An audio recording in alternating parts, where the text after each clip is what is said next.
Hey, hi everybody. Hi. I'm doing my presentation for my Keystone project, and for that I've done an analysis of the movie The Shining, and I titled it The Hellish World of the Tyrannical Patriarch, which is also the name of the paper that I wrote for the presentation, or for the project, because basically I'm going to be arguing throughout the course of the presentation that The Shining is an allegory for the psychological forces that drive a family to abuse and the sort of place that psychologically they have to go for it to happen. And it's also not specific to the family. I think it relates to individuals, families, and society at large. So it's an archetypal story and it's a universal story that we have to learn from. And I chose that picture of that famous scene where Jack is coming to the door and his face is made up of the phrase, "All work and no play makes Jack a dull boy." And I thought that was kind of a neat picture, and it demonstrates the insanity that he eventually gets gripped by. So briefly, for anybody who doesn't know essentially what the plot is about, The Shining tells the story of the Torrance family, Jack Torrance, Wendy Torrance, and Danny Torrance, a wife and husband and their son, who stay for a season at the off season at a ski resort, a hotel called the Overlook. Jack takes the position because he's a novelist and he wants time to work on his book, and they stay there for the course of the season, and over that period of time Jack descends into a kind of madness and eventually tries to kill his wife and his son. And there are these echoes of past violence that have happened in the hotel. The previous caretaker had also killed his family, and in the same way. So the first question to answer comes in the form of this clip here. Admiral Stockdale, your opening statement, please, sir. Who am I? Why am I here?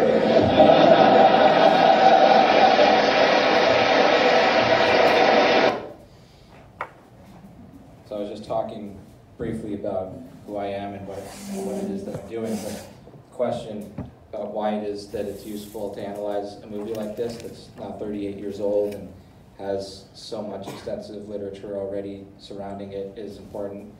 And I think it's because the story that it tells and the lessons that it imparts are so universal, and they're so important to know that you really have to look for it. And there's a lot of value in looking to art for lessons about humanity and how society should be structured.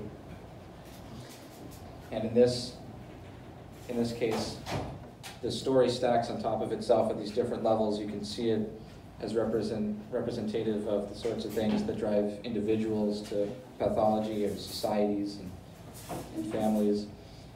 And I'm going to be focusing a lot on psychoanalytic theory, and especially Jungian theory.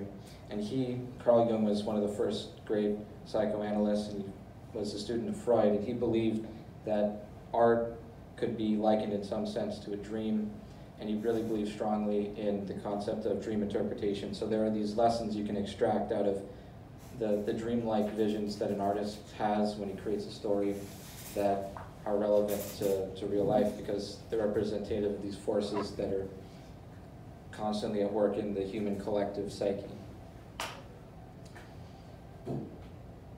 And essentially everything that I'm going to be doing is under the heading of film theory. So I took a brief definition here from Wikipedia, and it says that it's an academic discipline that aims to explore the essence of the cinema and provides conceptual frameworks for understanding film's relationship to reality, the other arts, individual viewers, and society at large. Film theory is not to be confused with general film criticism or film history, though there can be some crossover between the three disciplines. And a lot of this involves going beyond the explicit or intended meanings of the director or the screenwriter, and in this case, that those are both the same person. So it's theoretical in the sense that it involves applying these different academic frameworks like psychoanalysis that I was talking about, also things like formalist film theory, which deals with the things that form the movie, like the shots and the transitions and the music. So it's about how you can extract meaning that's embedded in a piece of film. And then broadly, I'm going to be focusing on these four domains The first being the psychoanalytic side that I was talking about, Freudian and Jungian theory. And I have room 237 in its own category because it's still under the heading of psychoanalysis, but it's complicated enough that I wanted it to be its own section. And I was just talking a little bit about formalist film theory, which deals with the shots and the transitions, which is the cinematography, the music, and the color. And then allusions in the film, especially to Dante's Inferno, the book 1984, briefly, the Greek myth of the Minotaur, and the Bible. And so that forms those are part of these different eras in art history that I've sort of roughly categorized as classical, modernist, and postmodernism. And the biblical, mythological, and Renaissance periods were different periods of time, but for simplicity's sake, I'm putting them essentially under the same category. And the psychoanalysis is part of the modernist era. And assuming there's some time, I'll go a little bit into the postmodern theories that I saw that were relevant to it. So since the main thrust of what I'm going to be doing is under the heading of psychoanalysis, I've laid out essentially what we're going to be talking about in outline form. And the first is the Overlook Hotel itself, because I think that it's this symbolic space where everything you see is a representation of forces in the family's psyche.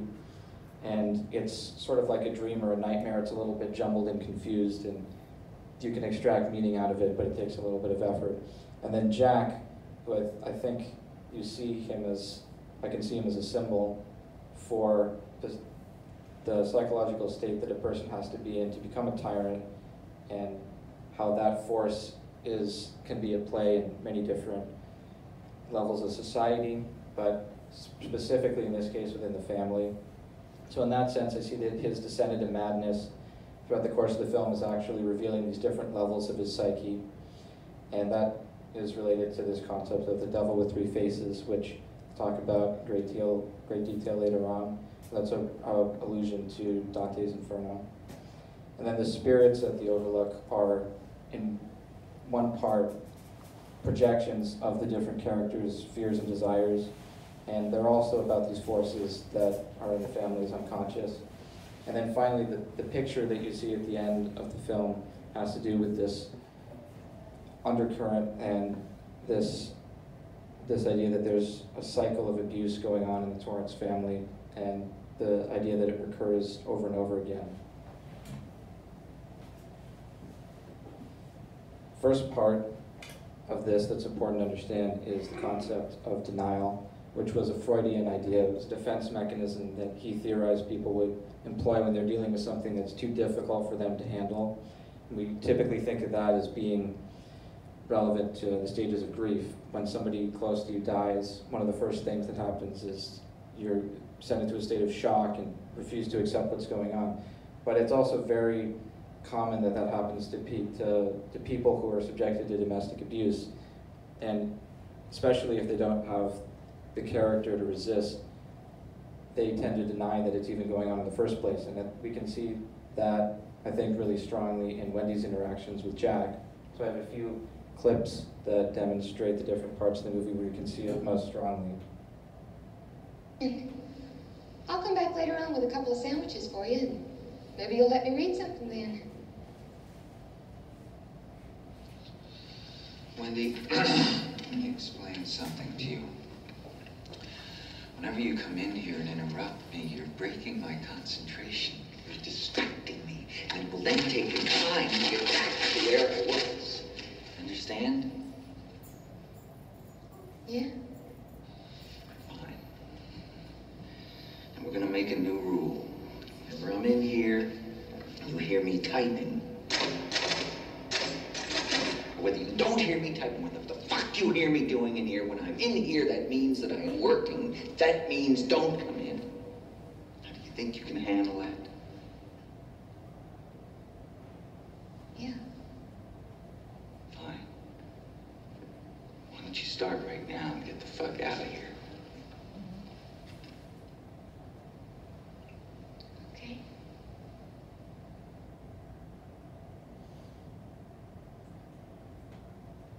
So in that scene, you can see that Wendy's not just accepting what's going on and not resisting, she's just sort of carrying on as if this is business as usual. I mean, you can see that she's clearly upset by it with that sort of shocked look on her face, but there's no evidence that she's really understanding that what's going on is out of the ordinary. And I think you can see that theme really strongly in her interactions with Jack, with relationship to Danny, and how this was her first reaction when she sees Danny having come back, he says, from room 237. Danny! Oh my God.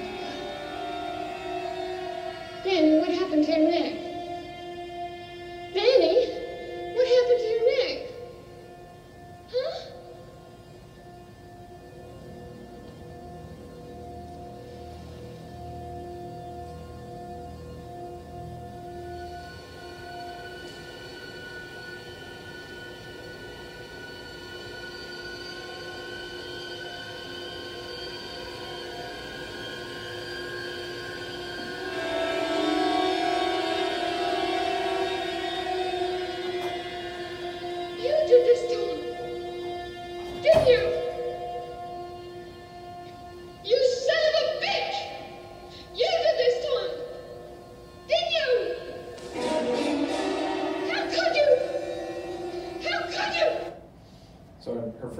When she sees that happening is to blame Jack, which is sort of an interesting first response. But then later on, a few scenes later, she runs up to Jack when he's at the bar and has this conversation with him. Jack, there's someone else in the hotel with us. There's a crazy woman in one of the rooms. She tried to strangle Danny. Are you out of your fucking mind? No! It's the truth, really! I swear it! Danny told me! He went up into one of the bedrooms. The door was open and he saw this crazy woman in the bathtub. She tried to strangle him! Which room was it? There's no reason at this point in the movie for her to believe that there are ghosts or spirits in the hotel. And so when she hears from Danny that he had gone to room 237, the fact that she just accepts that indicates that she's willing to find any excuse not to believe that it was Jack who had done it. And she's really grasping at straws to find another explanation.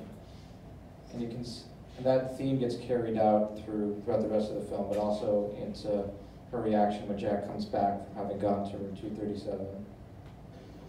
You went into the room Danny said? To 237? Yes, I did. And you didn't see anything at all? Absolutely nothing. How is he? He's still asleep. Good.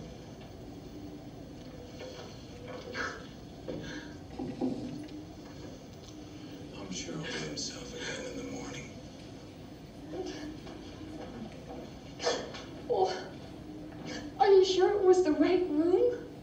I mean, maybe Danny made a mistake. He must have gone in that room. The door was open, the lights were on. Just don't understand it.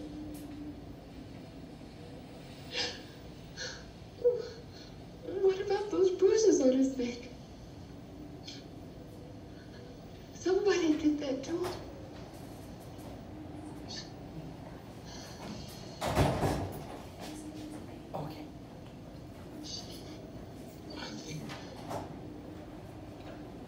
Did it to himself.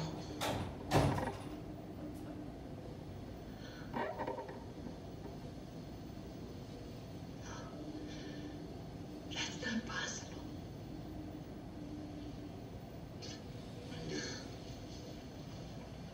Once you rule out his version of what happened, there is no other explanation. Is there? It wouldn't be that different from the episode that he had before we came up here, would it?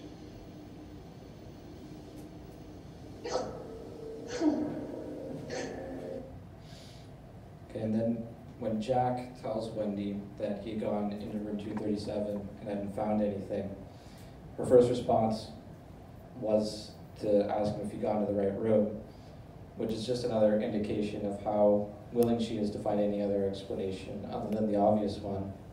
And then she brings up the bruises on his neck again.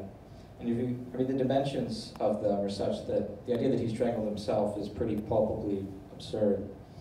But Jack is pretty quickly able to convince her that that's what had happened, because she doesn't want to return back to her first theory, which was that it was Jack who had abused him. And she never brings it up again, and it just sort of gets dropped. So I think all of that is relating to a scene we see in the first part of the movie. This is an interaction that Wendy's having with the doctor who comes to see Danny after he has a seizure in the bathroom. What sort of injury did he have? He dislocated his shoulder.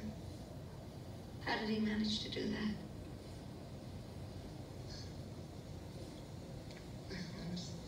Just one of those things, you know, purely an accident. My husband had been drinking, and he came home about 3 hours late. So he wasn't exactly in the greatest mood that night. And it's interesting that she interjects that there, trying to make an excuse for him, which is really frequently the case of people who are subjected to domestic abuse. They'll find any reason to minimize what they've done, minimize their guilt for what they've done, and not take responsibility for it. And especially in her interactions with other people, she doesn't want them to know what's going on, and that's also really common among people who are in abusive relationships. They're ashamed of it and don't want to admit to themselves, but especially to other people, that there's something wrong. And, well, Danny had scattered some of his school papers all over the room, and my husband grabbed his arm, you know, to pull him away from him. It's just the sort of thing you do 100 times with a child, you know, in the park or in the streets. But on this particular occasion, my husband just used too much strength, and he injured Danny's arm. And she's saying that almost apologetically. Anyway, something good did come out of it all, because he said, Wendy, I'm never going to touch another drop. And if I do, you can leave me. And he didn't, and he hasn't had any alcohol in 5 months. And the doctor doesn't respond to that, but which sort of leaves the question of what's going on there hanging in the air to some extent. But she's not, in that conversation, she's really trying to minimize what had happened and not admit even to herself that there's something wrong. And I've said that this is a parallel with reality, because these clips up top, the 4 clips on the top of this slide are from when we've already got to the Overlook, which, like I said, I think of as kind of like this confusing, symbolic, dreamlike space. But then at the bottom, I think this is more concrete. And these things are kind of a metaphorical representation of this sort of process at the bottom of not wanting to accept what's going on, which is connected to Jungian theory, the collective unconscious. And that idea is essentially that there are these forces and images that everybody share in their unconscious by virtue of being human beings. And we have, there are images like of the maze that I'm going to talk about later, of the mother or the father. And because of that, we all have this essential shared structure. And I'm saying, when I'm bringing up this idea of the collective familial unconscious, I'm saying that the family collectively has this psyche that they share, and the scenes that we're seeing in the Overlook are, when they represent disturbances there, they're representing these disturbances in their unconscious.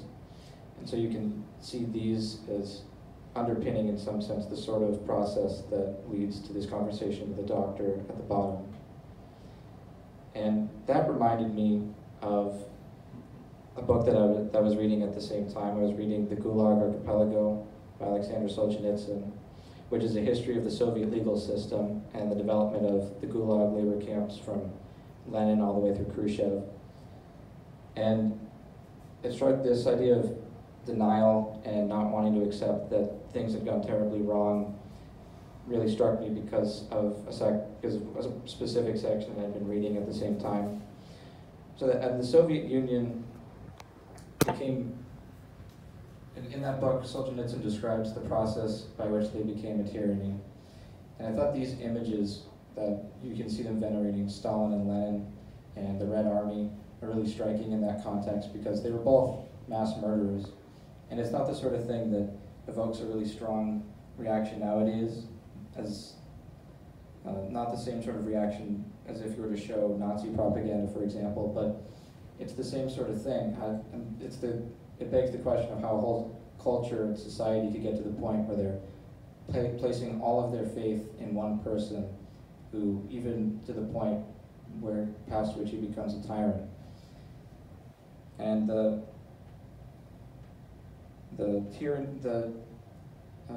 captions at the bottom of the two posters say, "The Red Army organized, fostered, and made the unbeatable party of Stalin and Lenin," for the left side. Another one says, "The captain of strange suggestions leads us from victory to victory." And they're both indicating that the person at the top of the hierarchy, the father figure, is totally infallible and is going to lead the country in the right direction, and he's totally unquestionable. And that's what it was like in the Soviet Union. And Jung wrote about that too. He wrote specifically about socialist dictatorships. He says that the dictator state takes the place of God. That is why, seen from this angle, the socialist dictatorships are religions and state slavery is a form of worship. The policy of the state is exalted to a creed. The leader or party boss becomes a demigod beyond good and evil. There's only one truth, and beside it no other. It is sacrosanct and above criticism. Only the party boss who holds the political power in his hands can interpret the state doctrine authentically, and he does so just as suits him. And I inserted the part about God being the purest archetypal father figure in our culture, because what Jung is trying to say is that if you take God out from the top of the hierarchy and instead replace it with a person, and that person could be fallible, you're still going to treat them as if they were a god and not question them under any conditions, which is exactly the same thing we had seen Wendy doing in The Shining just now. And this process of a father figure becoming a tyrant isn't just theoretical, and it's not something that is just represented in art. It's very practical, and it's the sort of thing that can happen all the time, and when it does, it has truly terrifying consequences. And that's why the idea of the archetypes is such a powerful concept in this light, because it explains, you can extract out a message from a piece of art or a dream and apply it to all of history, and it provides a really stark warning for what's possible if people give up all of their power to a single person. That I mentioned that maybe make this connection. And in the quote, it's the quote on the left, and there Solzhenitsyn is talking about Orthodox communists he met in the labor camps who refused to admit that the Stalinist government had become a tyranny, and they refused to admit that Stalin had become corrupt, even though they were faced with the most incontrovertible possible evidence, in that they had been sent to these concentration camps and had been put through the kangaroo courts and tortured. They made up every possible excuse not to place the blame on Stalin. And he said, dragged roughly for years down a false trail, they offered explanations astonishing in their profundity. The message was that we ourselves were to blame for relaxing our vigilance. Stalin doesn't know anything. Stalin doesn't know about these arrests. When he finds out, he will destroy them all and free us. No one, of course, accused Stalin. He remained an uneclipsed sun. And in that section, I'd cut it out, but they give these long, detailed, convoluted explanations for why it couldn't be the case that the Soviet government had become a tyranny and that their communist system that was predicated on theoretically just and utopian ideals had collapsed. And it's the same sort of process. They can't possibly face the reality that they've been presented with. And so because of that, they turn to these convoluted explanations, and they're enthralled to the archetypal father figure the same way that Wendy is. And that's what I think is one of the things that's so powerful about the film, is that it's real in a sense, and that's what great art does. It provides this distillation of events that can really happen and tells a story that's universal. And then on the other side, Solzhenitsyn is talking about the process by which this sort of system emerged, and he says that there was an incident in Leningrad where they were arresting 1/4 of the entire city, and that's a huge city. That would be hundreds of thousands of people. But the people who were there wouldn't stand up to the security services. He said that even more, we had no awareness of the real situation. We purely and simply deserved everything that happened afterwards. Which is a really harsh thing to say because these people are obviously victims. But his argument is basically that if the way that a tyranny forms is not just by one person at the top usurping power and then becoming corrupt and then corrupting everything else, it's that everybody in the system who doesn't resist becomes complicit in a sense. And that's exactly the same thing we saw with Wendy. She allowed this abuse in her family to continue. And in some sense, that makes her complicit in it, which is sort of a victim-blaming idea. And I think that is one of the messages Kubrick wanted people to take from the film. He wasn't a particularly kind or compassionate person, and the sorts of things that he would want us to take from a film aren't always going to be warm and fuzzy interpretations.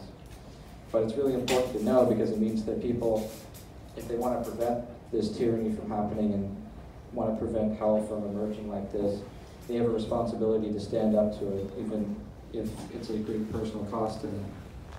And that's a theme that he develops continually throughout that book. He talks about people who refuse to give up names or refuse to act badly when they were in the camps.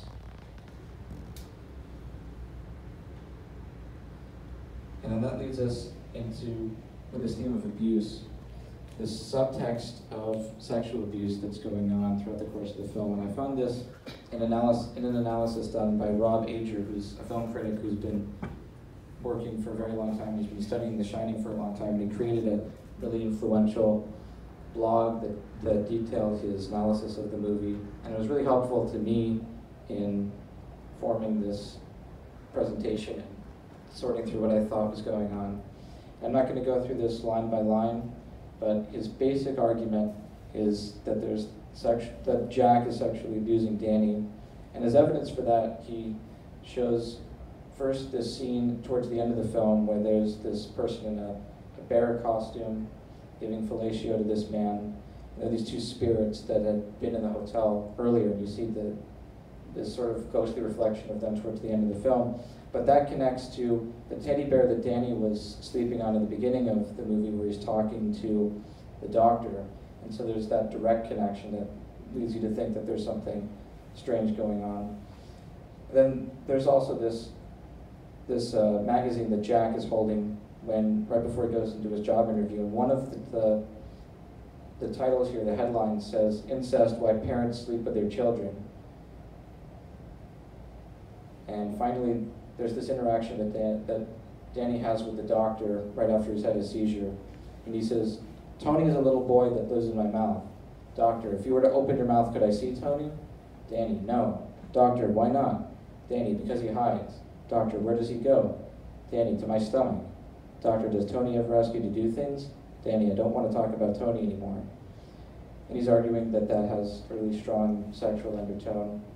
And then there's more. But the reason why that's relevant is that it has to do with Freudian theory about the Oedipal Dynamics in a family. And that has to do with the concept of the superego.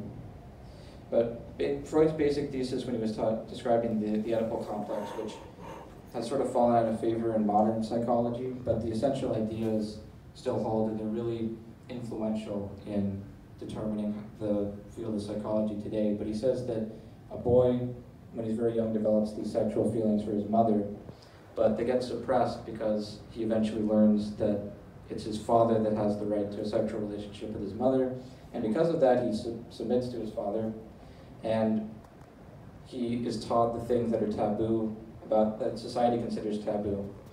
And in that way his father becomes this representation of society to him. And the father figure is an authority figure, is deeply tied to the authoritative power of the state and society.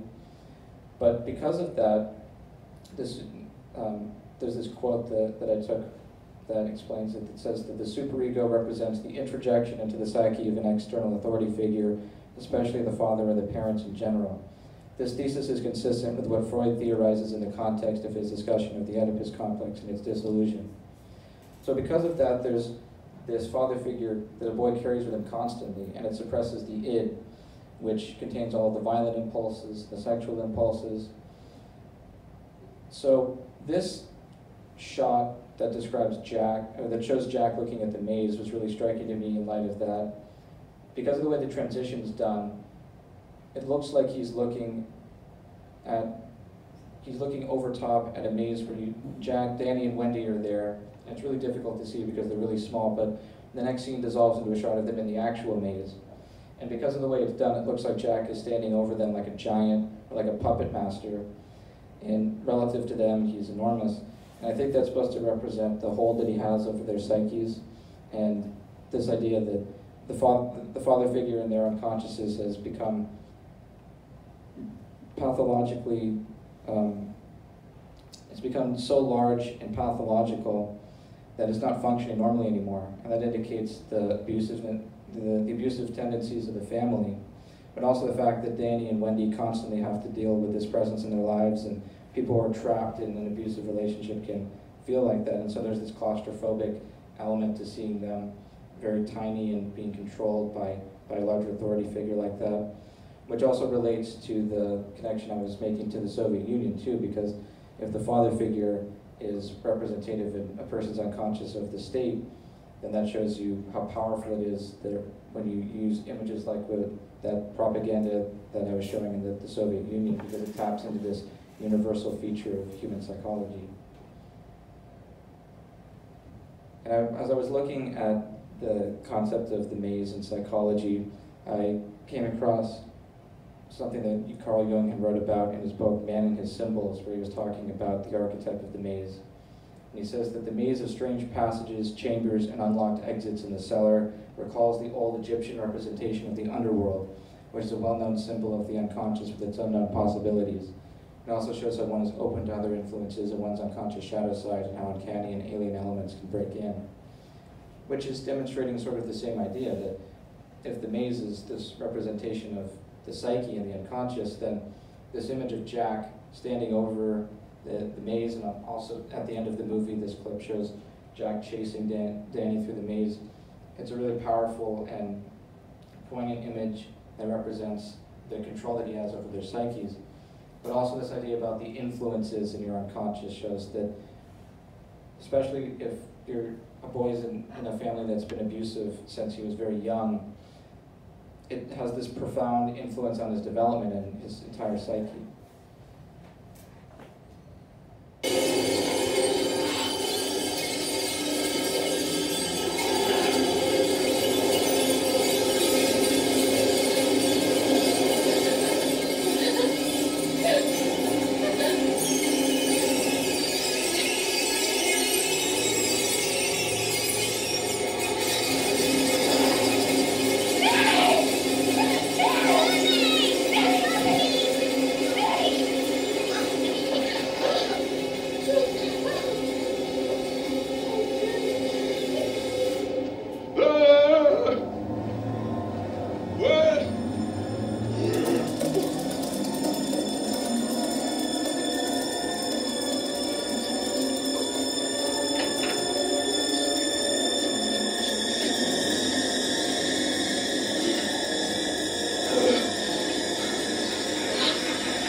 There's a lot going on in that scene symbolically, but along with what's going on directly.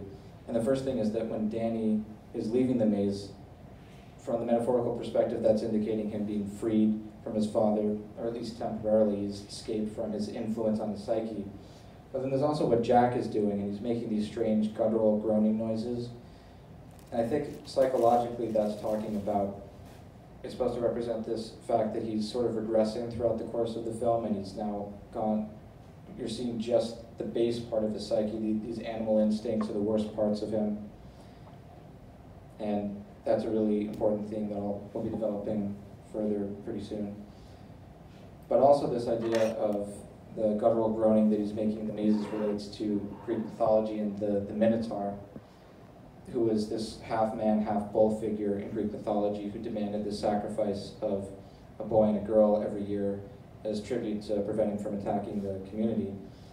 But in the myth, Theseus is the main character. He's been sacrificed to the Minotaur this year, and he manages to escape by taking a spool of thread and rolling it out behind him, and he follows it back and leaves the maze that way, which is really similar to how Danny escapes from the maze. He retraces his own footsteps. And you can also see a visual parallel between how Jack looks at different parts of the film and how the Minotaur looks. He looks really, especially that image on the left, also to a lesser degree the image on the bottom here, look really similar to the Minotaur, and the placement of his eyebrows looks a lot like the horns. This was from from that movie Room 237, which was a really famous.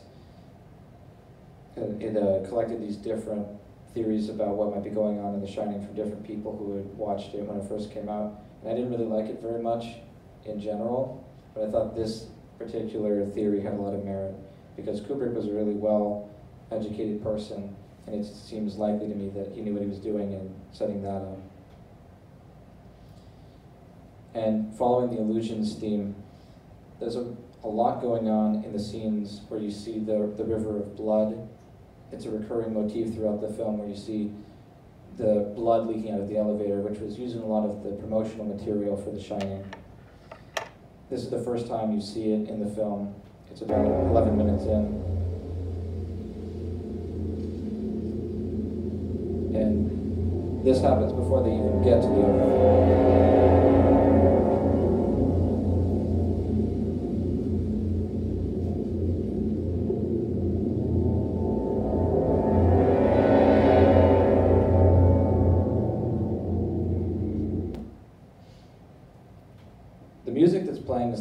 That's happening is by a Polish composer named, I'm never sure if I'm pronouncing his name correctly, but I think it's Krzysztof Penderecki. And he wrote a lot of religiously inspired music, especially Christian, but that piece is called The Dream of Jacob. And its original German title is the whole Bible verse that comes from. Jacob awoke from his sleep and said, "Surely the Lord is present in this place, and I did not know it." And the verse that immediately follows that in the Bible says, "Shaken, he said, how awesome is this place? This is none other than the abode of God, and that is the gateway to heaven." But the words that are being used there are vayera and manora, and those don't really translate very well as shaken and awesome. It's something closer to terror or abject fear. It's this state of being totally overwhelmed and completely flattened by terror. And I thought about why it was that Kubrick would use that music for that scene. And part of it has to do with another allusion that the River of Blood deals with, another connection that it has with literature. In Dante's Inferno, the Minotaur appears guarding a river of blood in the seventh circle of hell, which is reserved for those who commit violence against other men. And so in some sense, I think this recurring image of the blood in the elevator is foreshadowing the violence that Jack is going to demonstrate later on. And the only person who dies throughout the course of the film who hasn't died in the past is Halloran, and Jack kills him. So that's a direct connection. So it's a foreshadow of his death because it refers to this idea of violence against other men. But that piece also plays as Jack wakes from a nightmare at one point, a little bit later on.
So you can see the terror reflected in that piece, which is really correct. That's what the Bible verse is really talking about, waking up and being completely out of sorts like that.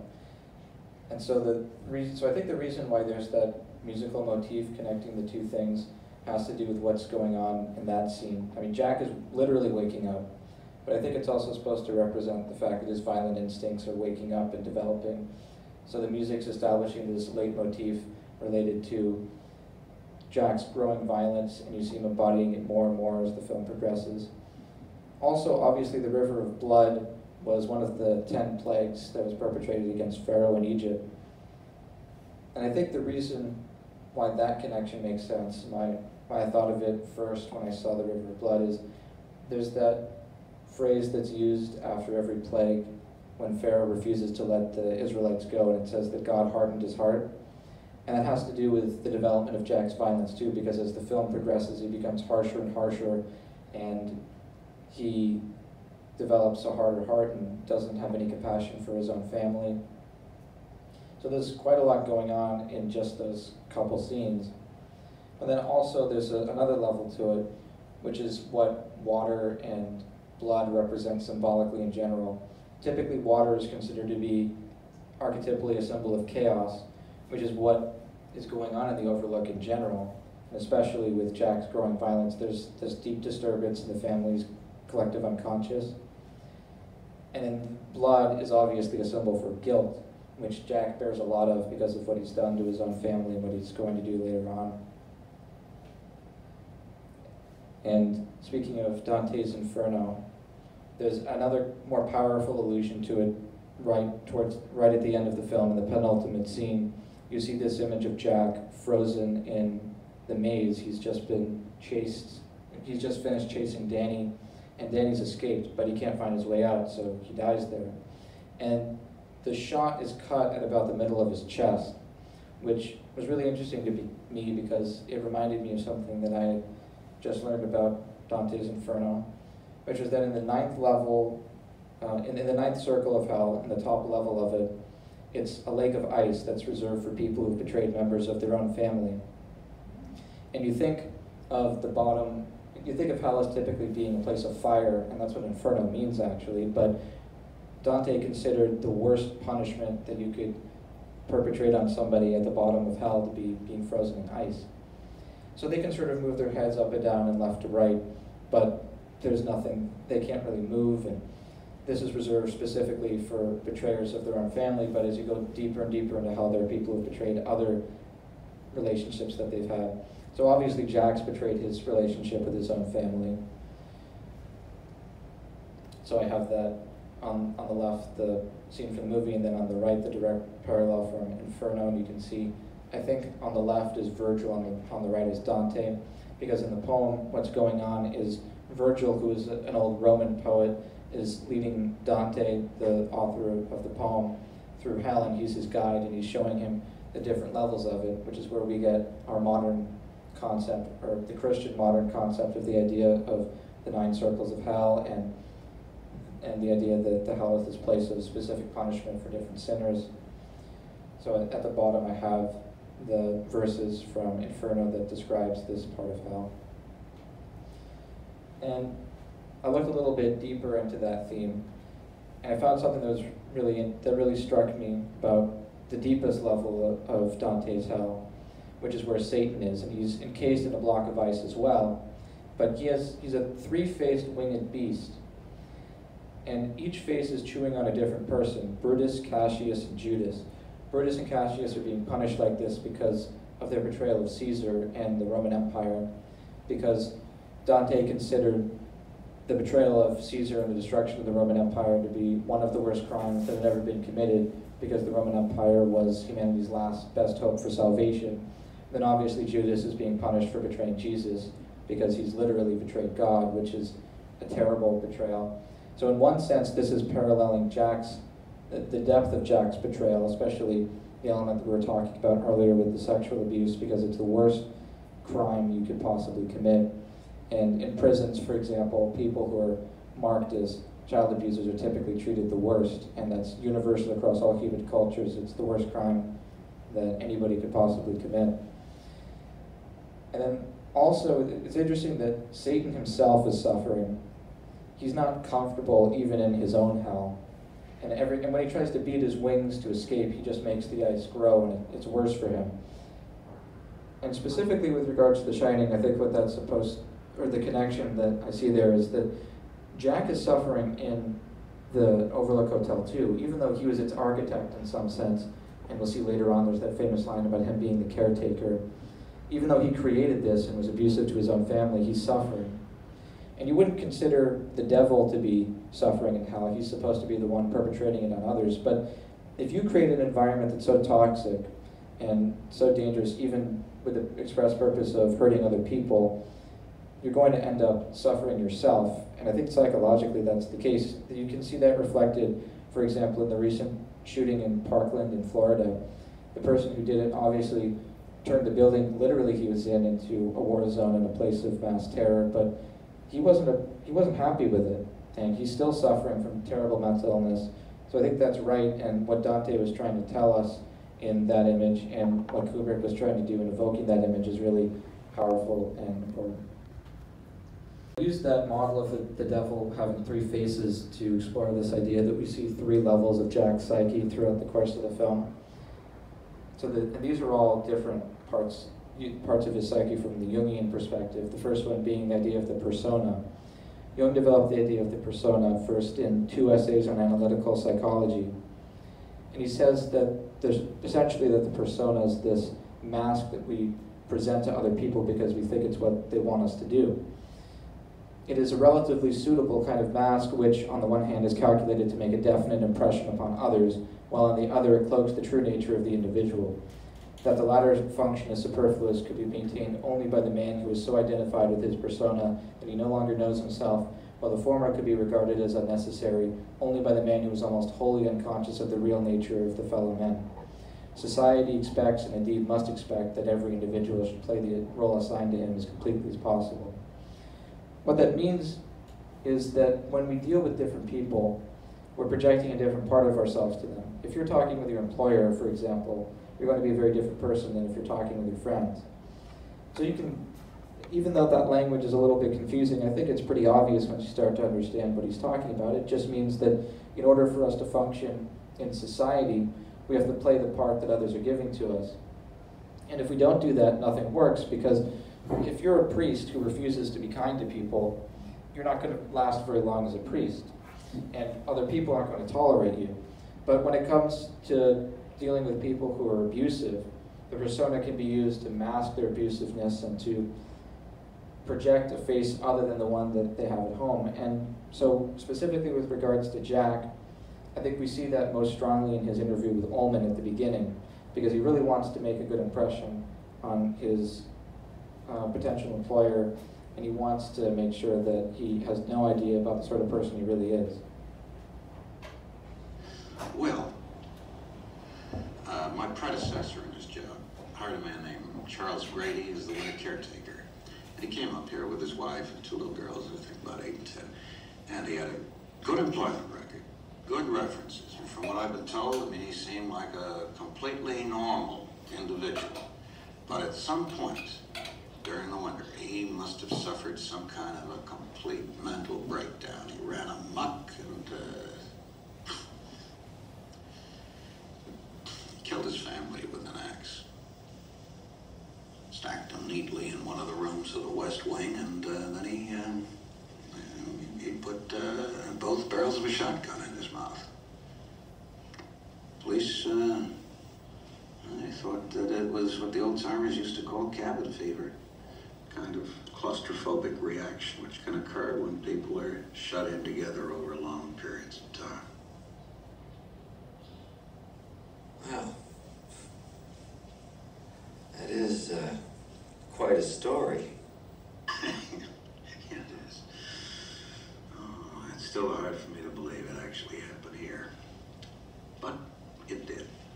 And I think you can appreciate why I wanted to tell you about it.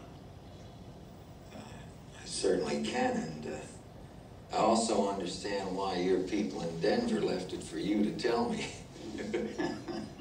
Well, obviously, some people can be put off by the idea of staying alone in a place where something like that actually happened?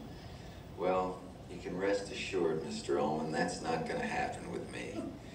And as far as my wife is concerned, I'm sure she'll be absolutely fascinated when I tell her about it. She's a confirmed ghost story and horror film addict.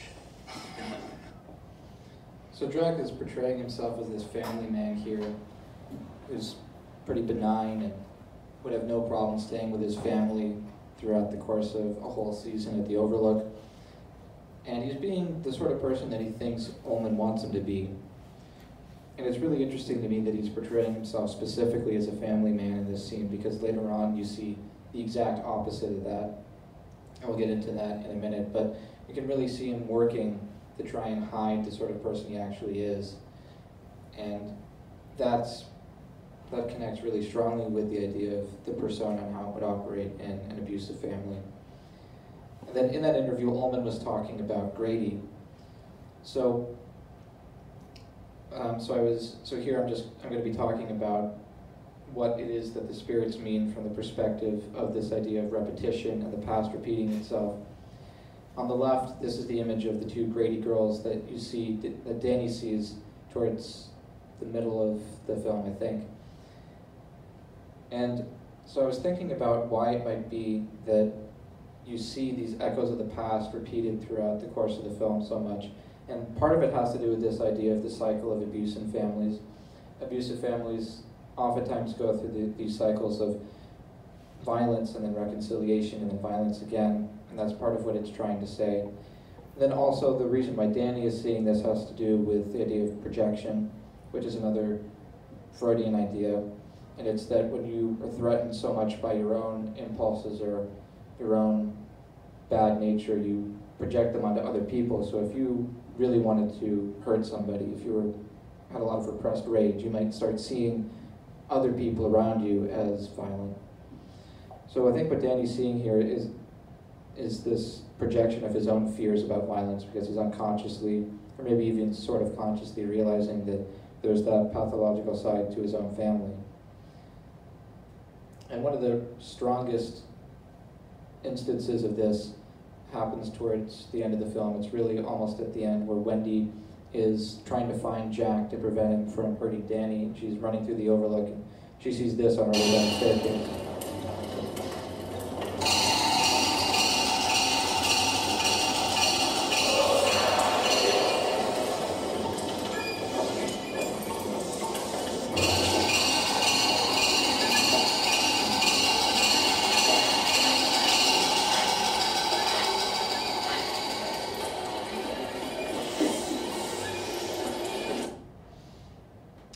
I really like that scene a lot, purely from the perspective of a horror film fan. Firstly, because there's no way you could possibly predict what's about to happen. It's just so unexpected. And that's the sort of thing that really keeps you off balance as a viewer watching this, which mimics the psychological landscape of the characters, because they're constantly off balance and don't know what to expect from Jack, because he's such an unpredictable person. But I was really interested in the music that's being played there because it's really evocative, so I looked it up. It's called Eulogia, which is Latin. It means gospel. It's part of a larger work called Utrengia, which is split into two sections. The second one is called The Resurrection of Christ. This is the first part of the second movement. So I thought about what that meant for a while, and when I connected it to this idea of the cycle of abuse, it really hit me strongly.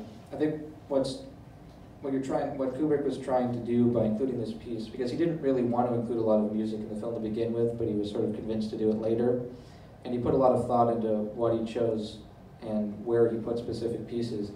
That ties really strongly to this idea of the cycle of abuse too. And the idea is that Jack's violent impulses are resurrecting again, and we're seeing this violent side of him for another time, because it keeps happening in the Torrance family. And so there's this subtext that's going on underneath the scene that's indicating that this sort of thing is happening constantly. And it's sort of ironic, because the resurrection of Christ is considered to be a positive thing, obviously, in Christian culture, but in this case it's being used to talk about something that's definitely almost universally negative.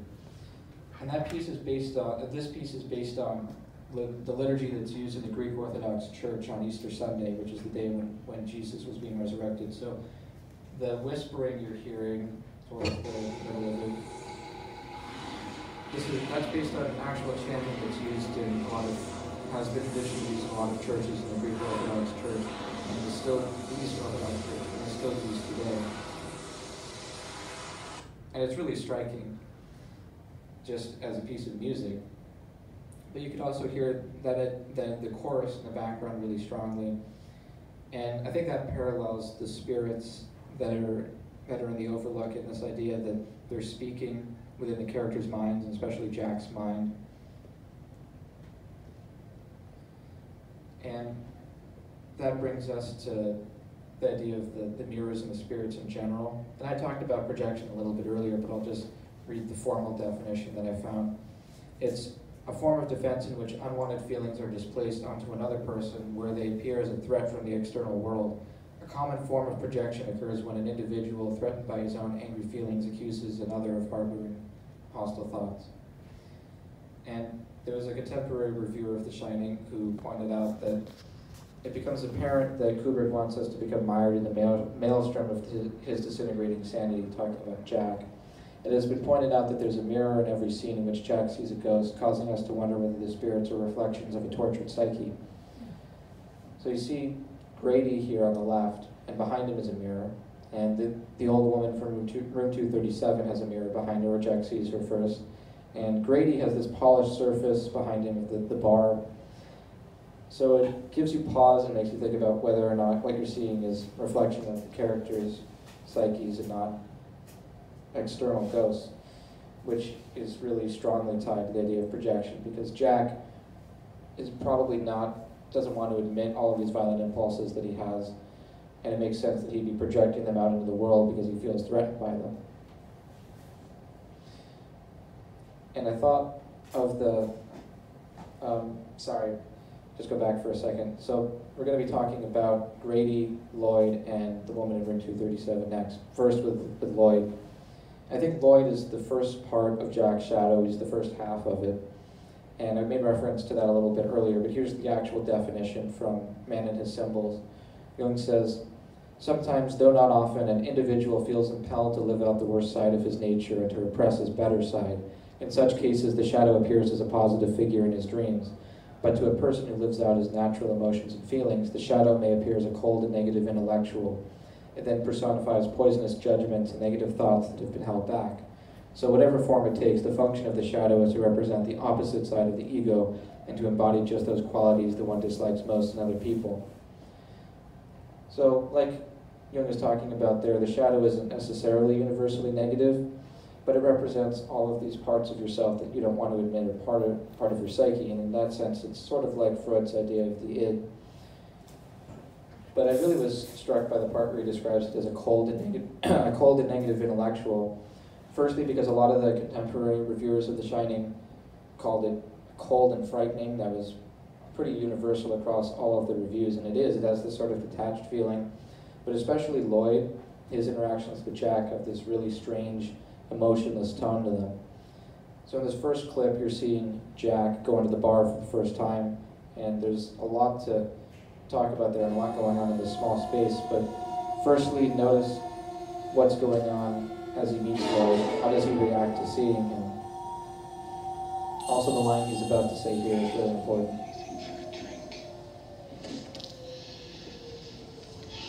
My goddamn soul. Just a glass of beer. And you see this transition where you just see his face and him taking a moment, and then he settles into this strange, relaxed grin. Hi, Lloyd. And then he greets Lloyd. A little slow tonight, isn't it?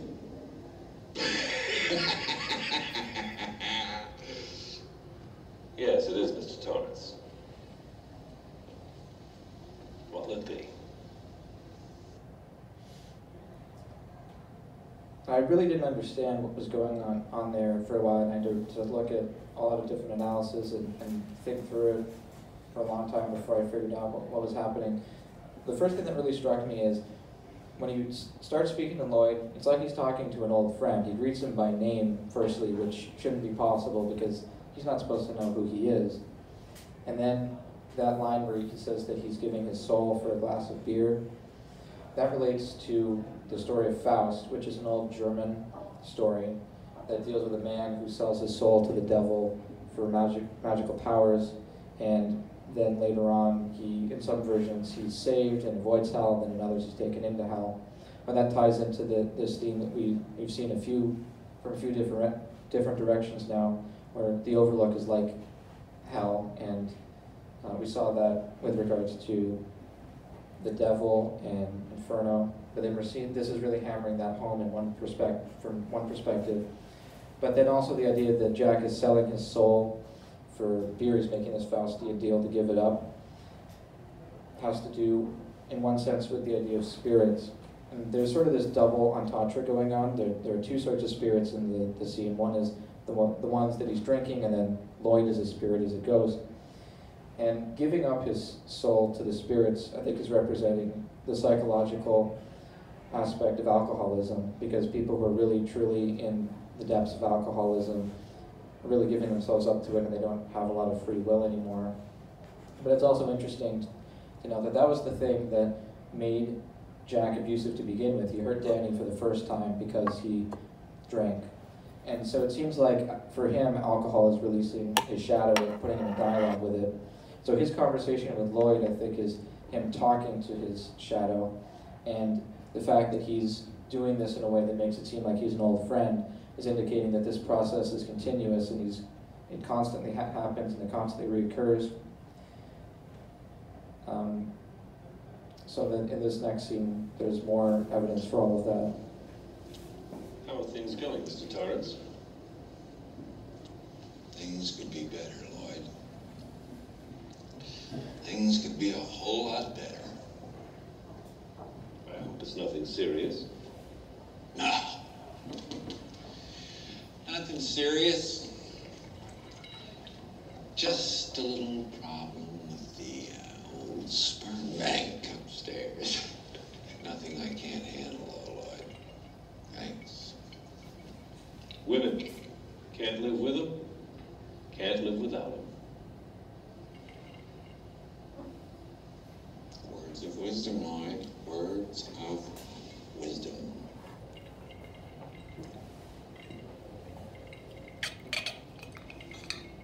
And I thought that exchange was really interesting. First of all, because of the way it's done. I mean, in the background, there's not really music. There's sort of this rushing of wind, but it's empty. And that has to do with setting the mood for this cold and detached scene. And Lloyd is really acting almost exactly like you'd expect the shadow to act, the description you saw earlier, where he's hearing Jack talking about these fairly horrible things. He's about to talk about hurting Danny. But right then he was talking about his wife in this kind of crude and awful way, and then Lloyd is not reacting to it at all. It's just business as usual to him. He doesn't even show happiness about it. He's not joking around with him like they're two men just talking about women. He doesn't react to it almost at all. His facial expression doesn't change. So that was really interesting to me.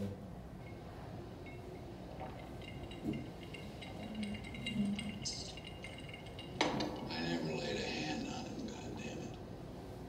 I didn't. I wouldn't touch one hair on his goddamn leg.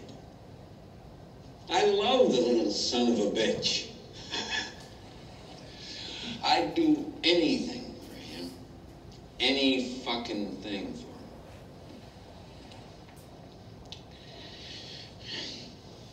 But that bitch, as long as I live, she'll never let me forget what happened.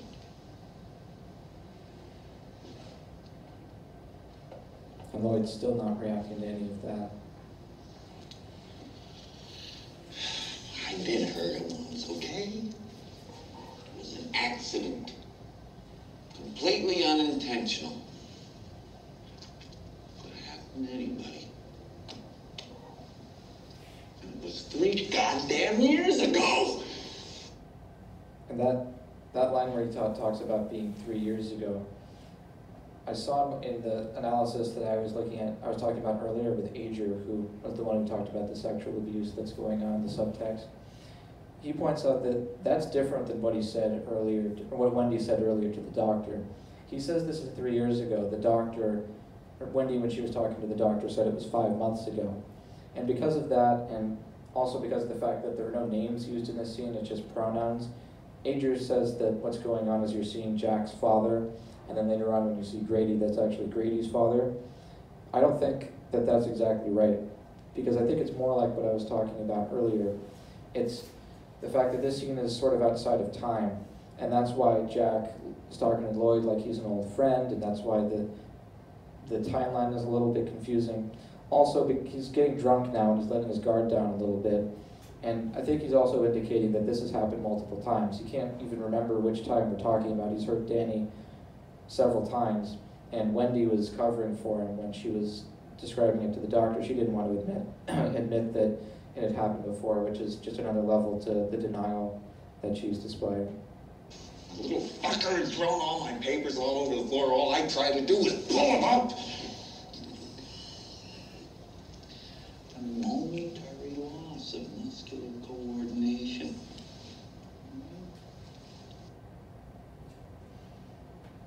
And then these next two scenes are really hammer home the Faustian theme that's going on in the background.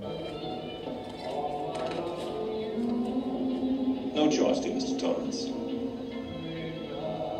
No charge? Your money's no good here.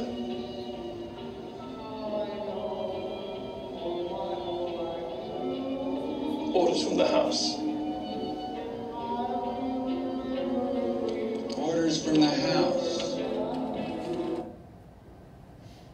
So he's not allowing him to pay, and the reason why, from the perspective of the Faust story, is that he's already paid with his soul. And we talked about what that might mean a little bit.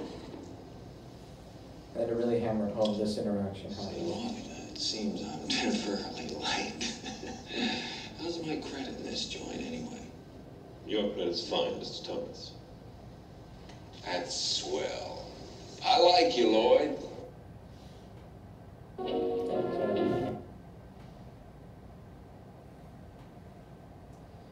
The other part of Jack's shadow is embodied in Grady. And that's another possible meaning of this idea of the devil with three faces. Jack, Lloyd, and Grady form another trinity, which in some sense has this ironic connection to the Christian Holy Trinity, which is why there's the devil with the three faces at the bottom of Dante's Inferno. This is the other part of Jack's shadow. The first one had to do with alcohol, and it was a little bit more detached. Grady is more violent, and we really start to see Jack embodying especially Grady's characteristics a little bit later on. He absorbs them in this dialogue. Grady. And the angle that he's looking at in the scene is interesting. They're not really looking at each other, and if you look at Jack's eyes it shows his perspective. You see him looking at the mirror instead of directly at Grady, which is another indication that it's a projection and not an actual spirit. Anchor here. Yeah, right there. I'm sorry to differ with you, sir. But you are the caretaker. You've always been the caretaker. And symbolically, that's a really striking line, the idea that Jack has always been the caretaker, and there's the implication that he might always be the caretaker. And if you're thinking of the Overlook as a place that represents the psychological landscape of an abusive family, the fact that he's constantly in charge of it indicates that he's rebuilding it. He's the architect of his family's misery constantly. And this process where he encounters his own shadow and embodies his own violent instincts more and more, that process repeats itself all the time. And that's why he's always the caretaker of the psychological hell that's represented by the Overlook Hotel.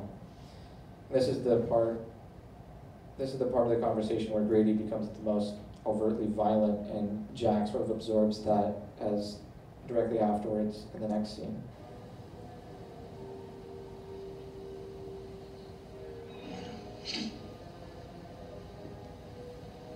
He is a very wonderful boy. Talking about Danny.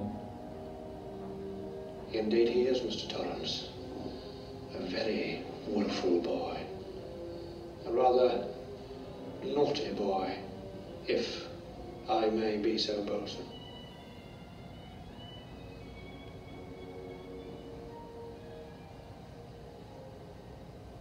It's his mother. She interferes. Perhaps they need a good talking to, if you don't mind my saying so. Perhaps a bit more. My girls, they didn't care for the Overlook at first. One of them actually stole a pack of matches and tried to burn it down.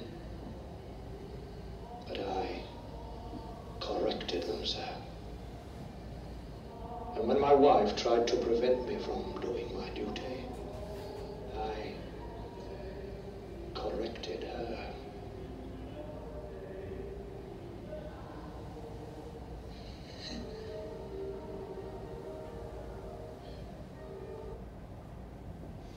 And you can see the part of the shadow that's the cold and negative intellectual in that scene really strongly too, because Grady is describing something truly terrifying, but doesn't raise his voice. He's not particularly upset. He's cold and calculating about it. And another thing about this scene that a lot of analysts of The Shining pick up on is that there's a name change here. That's Delbert Grady, but the person that Ullman was talking about earlier, the one who killed his family, was named Charles Grady.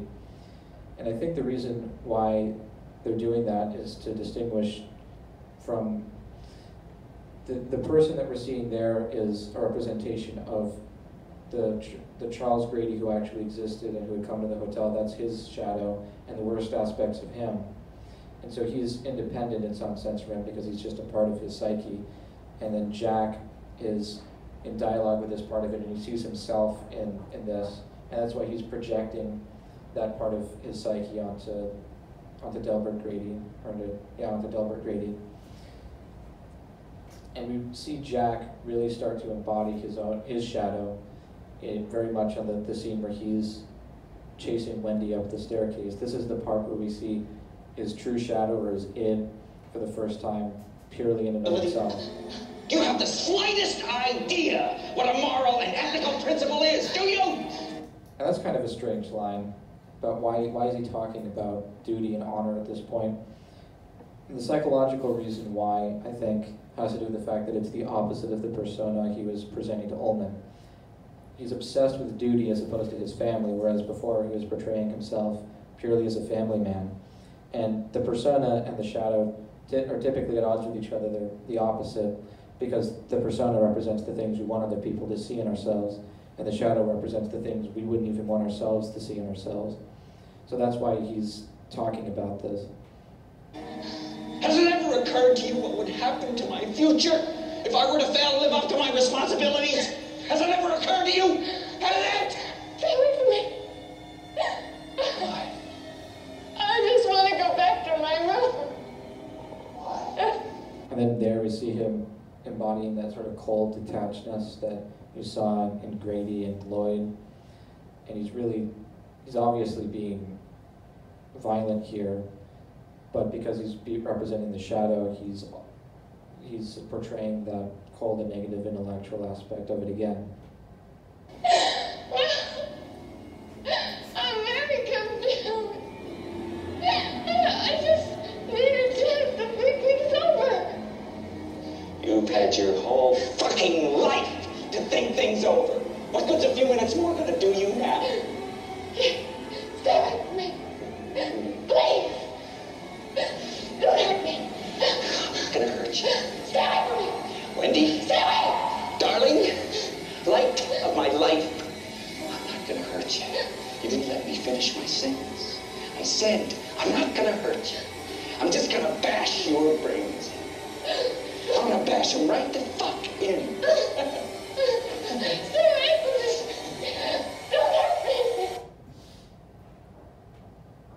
So in that scene of the violence and the real rage that he's displaying towards Wendy, that represents all of the aspects of his character that he's been repressing. He has all of this resentment towards her and the cost she's had in his career and all of the misery that a married couple eventually accumulates over the course of this long period of time, but he's sort of suppressed it for functional purposes with his family. But I also don't think necessarily that what we're seeing here is a characterologically different person from the Jack at the beginning of the film. We're just seeing a different level of his psyche. All of these parts of him that we see across the course of the film are aspects of the same person. And they're not different people exactly, they're just different images that represent different parts of the same psyche. The music that's being played as that scene is happening is called polymorphia, and that means one meaning in many forms, which was interesting to me when I found that out, because I just sort of found that out by chance, and that ties in almost perfectly with the argument that I'm making in this section here about these different aspects of the same psyche being portrayed across the course of the film, especially the three levels of Jack's psyche.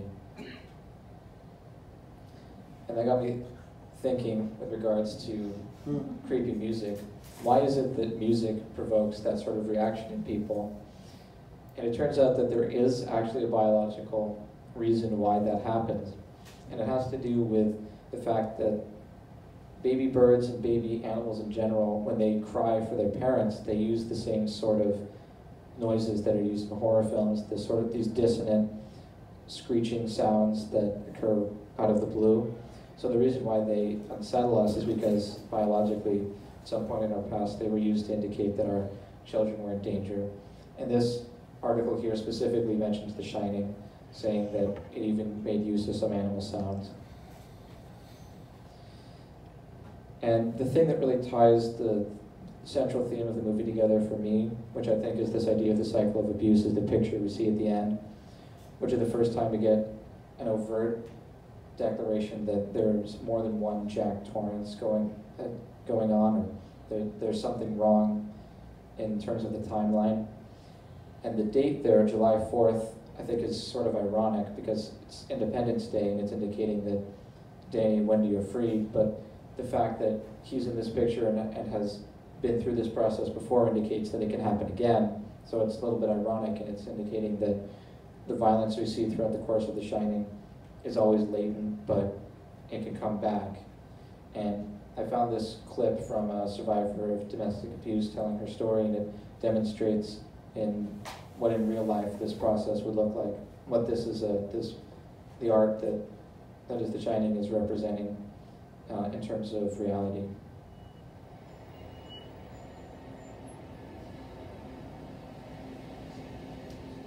He always hit me in the head or in the body, never in the face, because he wanted to cover up what he was doing, obviously.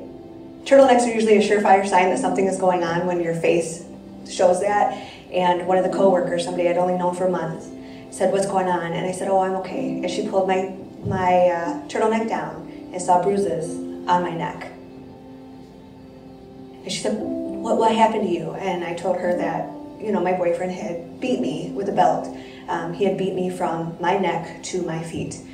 And she was like, "Oh no, you're not going home, you're coming with us." And I told her about my son. She's like, "I don't care, he can come too." I stayed with her for about 2 months, found out I was pregnant, called him and told him I was not ready to be a single mom again to another baby. He was like, "I promise I won't do it again." He got a medication for his mental health issues that he was dealing with, and I went back. He was good for the first month or so, and then after that he went right back into the same ways that he had been. One of the days that stands out, which is right before I went to St. Jude House, I was at work for maybe an hour, and he called me. He said, "You got 5 minutes to get here." I worked like 15 minutes from home, so I flew home as quick as I could, and for 3.5 hours he beat me with candlesticks, like the glass candles, plunger stick, his fist, aerosol cans, tried to throw me down the flight of stairs. My son watched it and was so sick that he threw up. So he literally picked him up and physically threw him into the bathtub. she goes on to say that she went through this process another time after she had gone to the abuse shelter.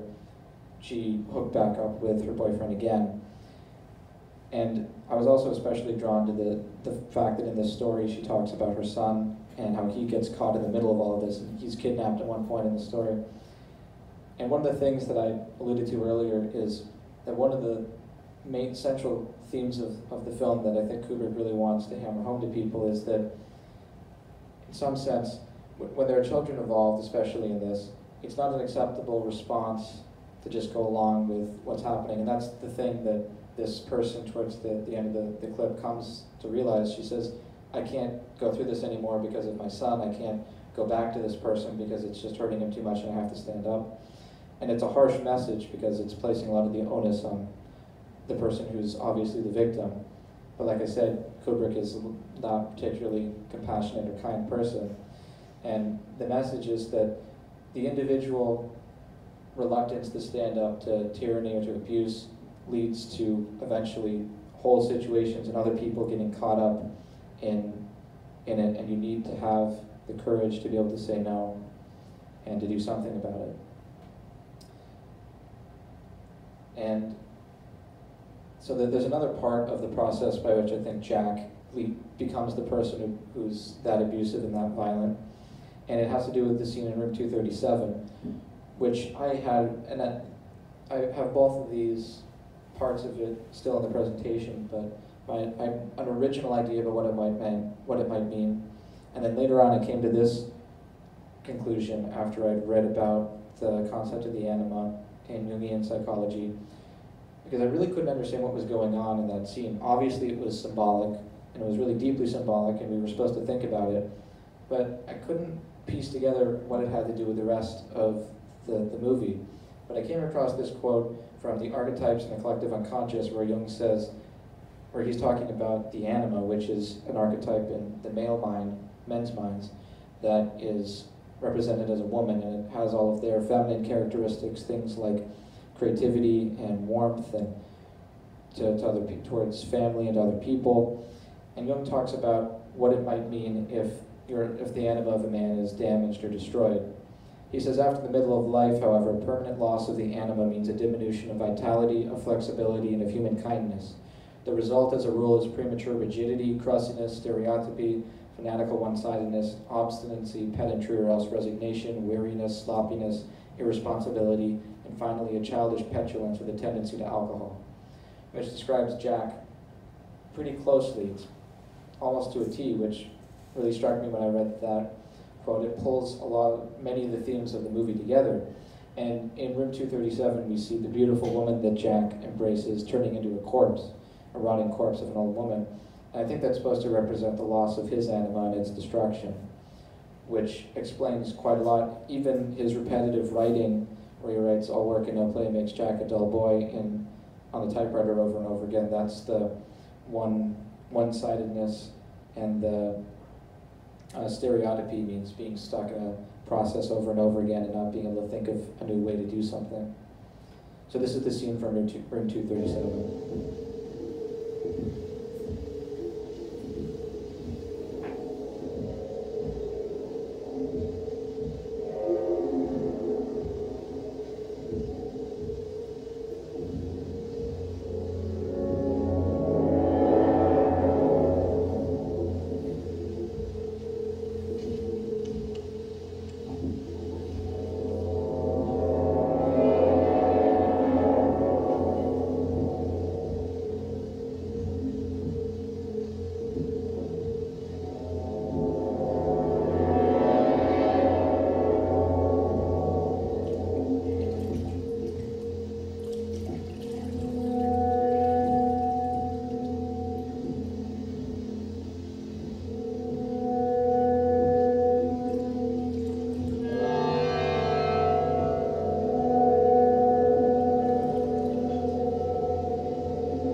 So in that, like I said, what I saw and the connection that I made there was that in the beginning, the woman is beautiful and healthy, and then she becomes decayed and rotting and chases him out of the room. And here, dead, actually a corpse. But the first thing that I thought when I saw that scene was I connected it to the book 1984 and Room 101, which is famously the torture chamber where people are confronted with the thing that they consider to be the worst thing in the world. As O'Brien says there, the thing that is in Room 101 is the worst thing in the world. For Winston, the main character, it happened to be rats. He just couldn't stand them. So I thought that what Room 237 was representing was the worst thing in the world for each character, because they all have some connection to it in some way. Danny, Wendy, and Jack. Jack most obviously. This clip here we've already seen. This is where Danny comes back, theoretically from Room 237, having been strangled. I think that the thing that Jack considers to be the worst thing in the world is his marriage falling apart, and that's one of the things that that scene could represent, how he has no love in his relationship with Wendy anymore, and he had originally seen her as the beautiful woman, but now there's nothing left. The thing that Wendy's most afraid of, I think, is unconsciously recognizing this abuse that's going on, Jack strangling Danny, and that she's missed something and hasn't done enough to protect him. And then you saw in that scene, there's an image of Danny going into seizures as Room 237 is happening, the scene in Room 237 is happening, which indicates that he has the psychic sense of what's going on. So I think his relationship to all of that is that he's unconsciously recognizing that his parents' relationship is falling apart, and he's terrified that his family is coming apart. So moving away from the psychological side of the analysis, I was really struck by the transitions in the film and how effective they are to make different points at different times. And they cut off conversations on the one hand. This conversation with Jack and Danny, for example. Never do anything to hurt you. Never. You know that, don't you? Hmm? Yes, Dad.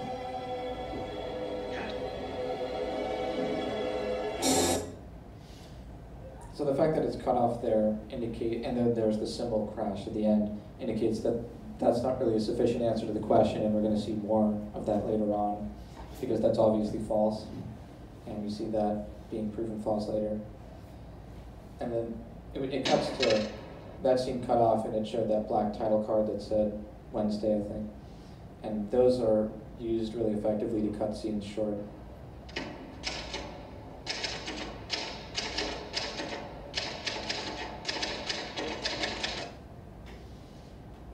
And what that does is it heightens the atmosphere of uncertainty in the film, because you don't know when a scene's going to end. It could happen at any point, and that draws you into the psychology of the characters a little bit more. And probably the most overt and direct example of this comes with Danny and when he saw the Grady girls in the hallway. Come and play with us.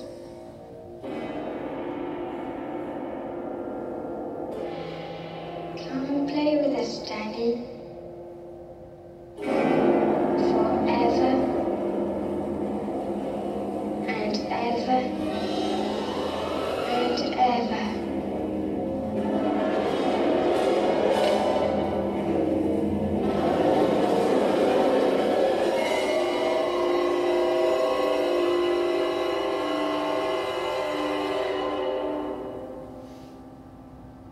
And that scene would have been a lot less impactful if there weren't those sudden cuts back and forth from one to the other.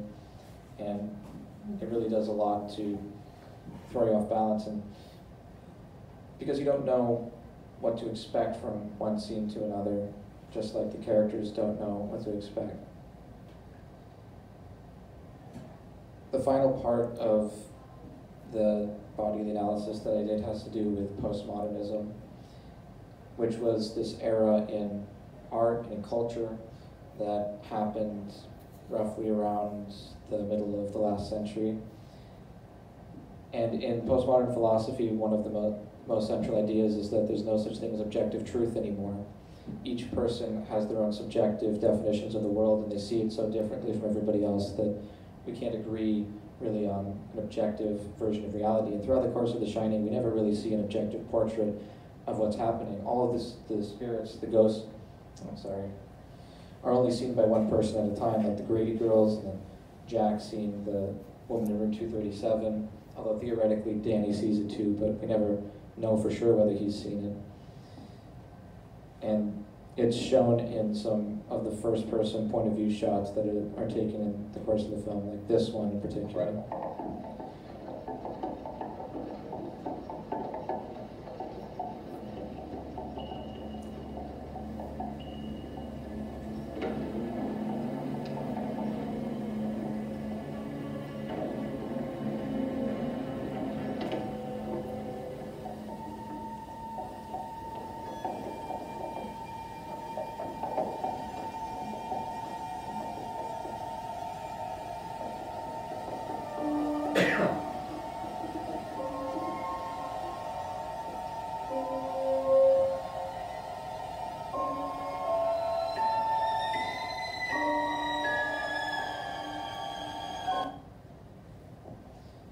So I think what that is supposed to represent is that that scene is shown from Danny's point of view, and it's not necessarily reliable, so when he goes into the room and claims to have been strangled by the woman, we can't know for sure if that's the case. And that's a really strong element of this movie, and one of the things that makes it so chaotic is you can't really get a firm grasp on what's happening, which is one reason I thought that the psychological, and especially the psychoanalytic analysis is really important to do on this film, because it indicates what the meaning of what each character is seeing, even if it's not literally true within the course of the story. And I think I'm okay on time to do this. Finally, there's the concept of the relationship of the film with the novel, and also the idea of binary oppositions. There was an analysis done of this film by another blogger, really quite extensive, who was arguing that the movie wasn't different from the book just arbitrarily, that Kubrick inverted all of the different aspects of it. He changed all of the colors, for example, like there was a red tractor in the book that was turned into a blue one in the movie. And Wendy is blonde in the book, and she's a brunette in the movie, and her character is flipped because she was a very strong, assertive character, and then in Shelley Duvall's portrayal was a really weak person who was totally dominated. And that relates to the concept in postmodernism of deconstruction, which is more complicated than I want to get into in full, but I have this definition here that describes this specific aspect of it that relates to The Shining. A deconstructive analysis exposes figures and oppositions that privilege particular positions and meanings. For example, deconstruction notes how binary oppositions, nature, culture, literal, figurative, male, female, self, other, demonstrate a particular logical or philosophy of meaning. Once the hierarchy is questioned and even reversed, the opposition may be displaced into a different context to challenge the function of the opposition itself. And there are a lot of these binary oppositions that you see throughout the course of The Shining. I don't know necessarily if Kubrick literally inverted every minute aspect of the novel like the blog post that I was referencing earlier did. But there are a lot of these concepts juxtaposed against each other, like a hotel, which is supposed to be hospitable, juxtaposed against violence and murder, and then the family and love that Jack is supposed to demonstrate, familial love against his cruelty and his hatred, and then work versus futility, which we see in his writing in his book. He just keeps repeating the same phrase over and over again, all work in a play, which is also a pretty ironic idea. And then red rum is a literal inversion of murder.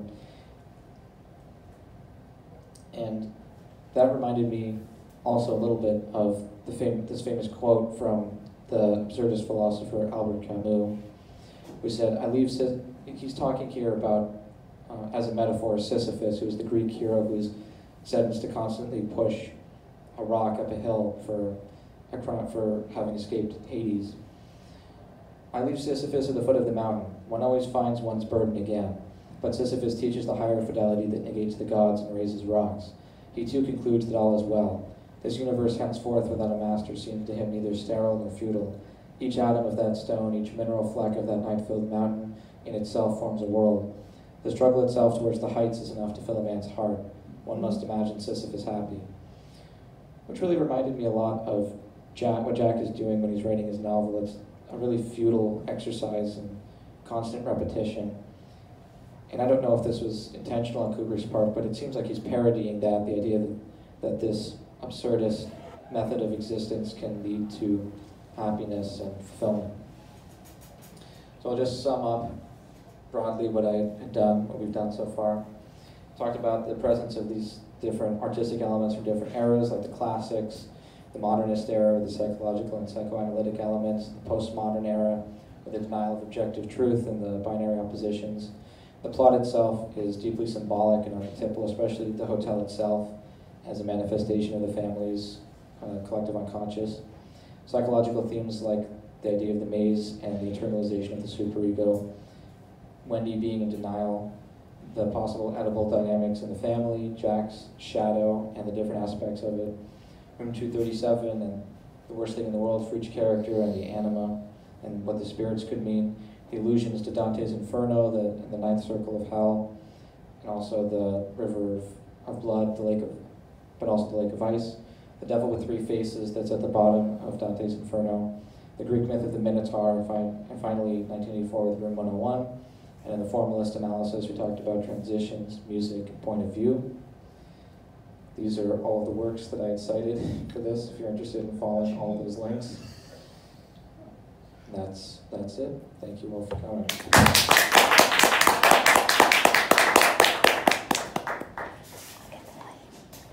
If anybody has any questions, you can ask them now.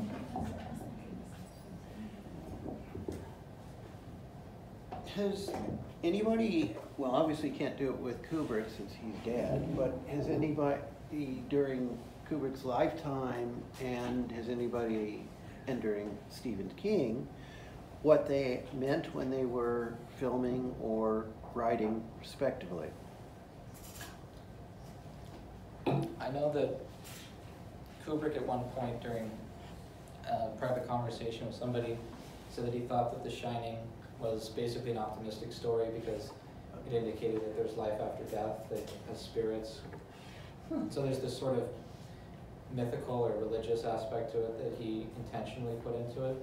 It's hard to say whether he really intended to include all the psychological aspects of the story, but from the perspective of psychoanalysis, doing things unconsciously is a really important aspect of it. So I think in large part a lot of these themes are probably unintentional, but things like the myth of the Minotaur being included, and that was probably intended by him because it so closely parallels the original story. And he was a really learned person. He was very smart. He didn't do particularly well in school, but he became probably the greatest American director of the 20th century. So to some degree, some of these things were explicit, but a lot of them were probably unintentional. Yes. So related to that, in all of your research, did you come across Stephen King's opinion of the film, and if he thought it was, if not faithful to the novel, faithful to the spirit, or did he think it was way a different story being told? So the is this still working? Should be. We can hear you. We can hear you. It's probably off. I don't know why it went off. I think the microphone's stopped working, but so you're asking about what Stephen King thought of the film. He hated it. He really didn't like it. He directed another adaptation of the book into a movie a few years, or might have been like 10 or so years later. But Kubrick tended to take the source material and really deviate from it, or even maybe invert it. And Stephen King didn't like that very much. And one of the things that people really complained about who were faithful to the book was that Jack is too creepy towards the beginning of this film, and in the book he sort of slowly descended into madness. And Jack Nicholson's just really greasy and unpleasant right from the beginning. And Stephen King didn't like that at all. So they fought a lot over this, and he was really unhappy with what Kubrick ended up doing, but he sold the creative rights, so he didn't really have any say in it afterwards. You said King made another version of this? There was another version later on, I can't remember exactly when. Of The Shining? Yeah, there's another version. I think it was it was made for television maybe, or is it multi-parter?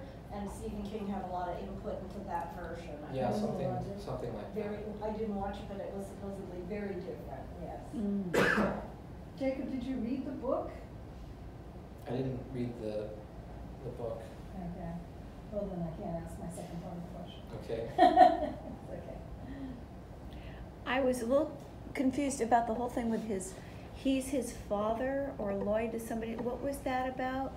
You're saying at that point that Jack Nicholson becomes his own father, or? The person who did the analysis that talked about the sexual abuse, the subtextual sexual abuse, was Rod Ager. On his website, he has another section where he talks about his theory that we're seeing Jack's father at certain points in the movie, when he's at the bar and when he's talking with Delbert Grady,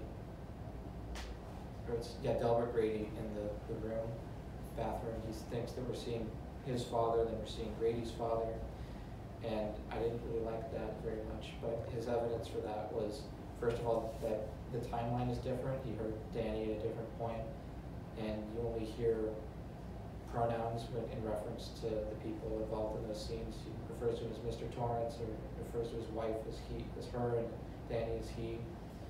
But what I was trying to say was that I think what's going on is that the scene is sort of outside of time, because Jack is in dialogue with his shadow nearly constantly, and especially as the process repeats of him descending into madness and violence, he's doing it over and over again. But it's not exactly that you're seeing the previous generation. It's more like it's the spirit of violence, because that's what you're seeing toward the end of the film. It's a shadow, which is kind of like a spirit of violence. Yeah. So does your take on, or the psychological take on this, allow for the fact that there is a supernatural influence spurring this all on, or is it simply all their own madness that they have brought with them? Or is something, if they had all stayed home, would this level of madness have happened? Or was something supernatural causing everything to go into motion? Does that in any way? Well, within the context of the story, the spirits, and there was also some telekinesis going on too in the background, and I can't remember exactly where I read about it, but things shift in the background, like chairs, and the typewriter moves, and that's supposed to be a subtle hint that the characters can move things around, and Jack seems to open the door at the end of the film when he's locked in. So there's supernatural elements within the context of the story, but looking at the story in terms of the question of why it was written that way, everything is in the psychology of the author and the director. So the fact that he chose to use these different spirits in different ways tells a psychological story, but within the context of the movie itself, there are a lot of supernatural things going on. Well, I guess also the fact that they have a caretaker every year and only 2 of them have gone insane would mean that if there is a supernatural element, you have to come into the situation with a predisposition to be influenced by it. The fact that the other ones didn't go? That they all didn't go crazy, that every single year somebody doesn't kill their family would mean that you have to bring the baggage with you that the spirits can connect to. Well, I mean, psychologically, I think, just from a purely psychological standpoint, the fact that when Jack, he sort of plays out the process that had happened earlier, that I think that's just supposed to really hammer home in the fact that there's this cycle going on and it's repeating, and the fact that he's influenced by something in the past indicates that this process of going through a violent change is happening nearly constantly. But we don't really know about the other people who are taking care of the hotel. I guess that's true. But there's some things you just kind of have to accept, I guess, when you're watching movies, given I was just wondering, it seems like it's either the little boy or Jack seeing the spirits, and Wendy doesn't usually, but then she ends up seeing two spirits in the room. Is that the point where she's going crazy? Or are we supposed to think then there really are spirits because the one person who isn't nutsoid is seeing them? Well, I thought about what they meant to her, and I guess I didn't talk about this. I probably forgot to mention that, but I think probably that's another aspect of the projection theme. And the fact that she's seeing this sexual scene is her projecting these unconscious fears about Jack, because that scene was tied really strongly into the subtextual sexual abuse of Danny that Ager had talked about. So I think the fact that she's seeing this means that she's projecting her unconscious fears that there's this abuse going on in her own family. I don't remember if I talked about that, but I think that's what's going on.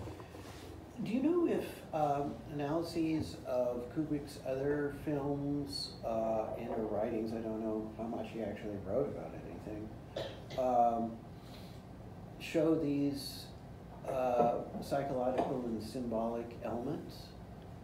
People usually go to 2001 as an example of that, because especially the last scene and the last couple scenes of that movie are really symbolic. And he said about the monolith that kicks off the movie in the beginning that it's something like a Jungian archetype. So he was clearly at least aware of psychoanalysis and Carl Jung.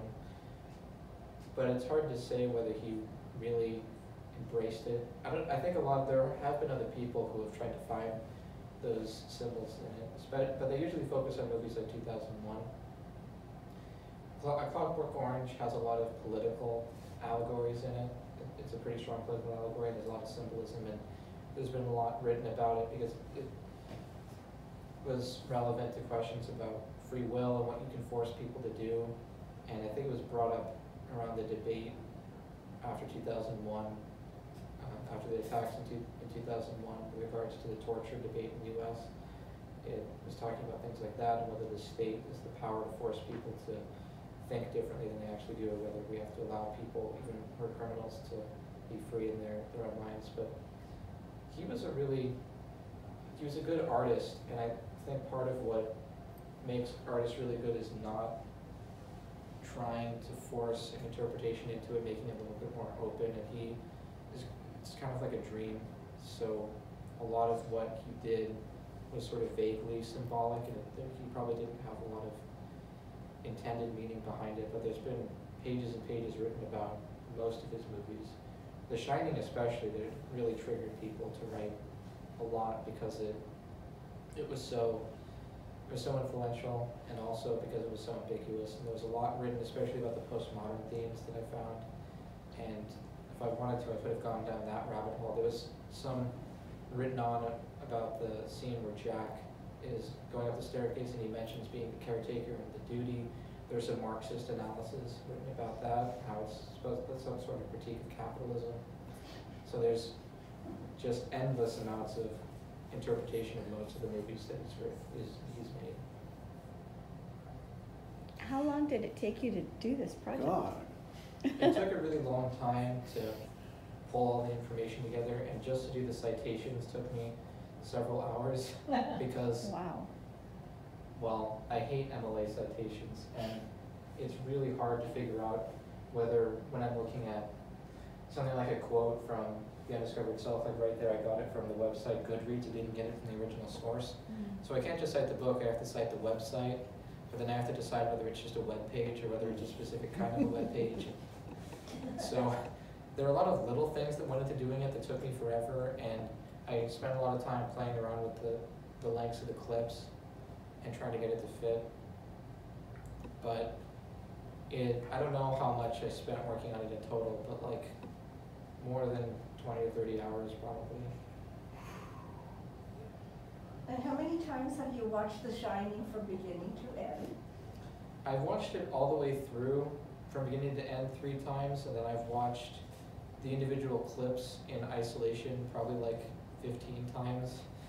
So I've seen all of the different parts of the movie, but not in order over and over and over again, because I focused on one scene and I try and figure out what it meant and then move on to another one.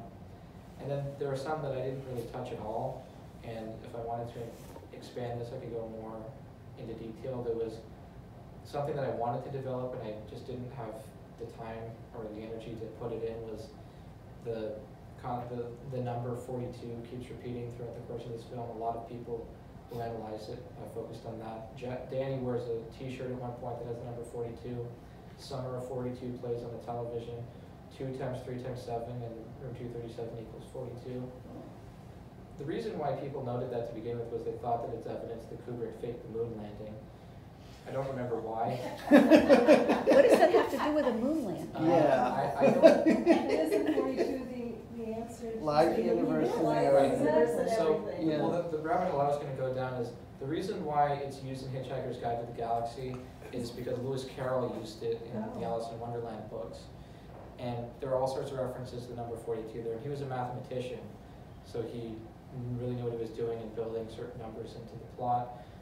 But if you think about it in terms of connecting Alice in Wonderland to The Shining, there's this sense that you're going down the rabbit hole when you're going into the Overlook. And when you see towards the end of the film, before everything really gets turned on its head and Jack becomes really murderous, there's the scene where Danny is looking in the mirror and he writes red rum and it turns into murder. And there's a lot of this stuff going on in the mirror. Yeah. So you can think of the plot as being like an Alice in Wonderland thing. It's like the psychological landscape of the family. So I was going to go into that, but part of the reason why I didn't want to do it was it would add like 10 more citations. It's just not worth it for me to do it. It could be your doctoral thesis for film school or something. Yeah, well, I mean, kind of start to feel like Jack after working on it long enough, like, all work and no play. So it's good enough. By the way, I don't know if any of you watched Top Chef. It was in Colorado this season, and one of the episodes they went to the Overlook Hotel, which is freaking a lot of them out.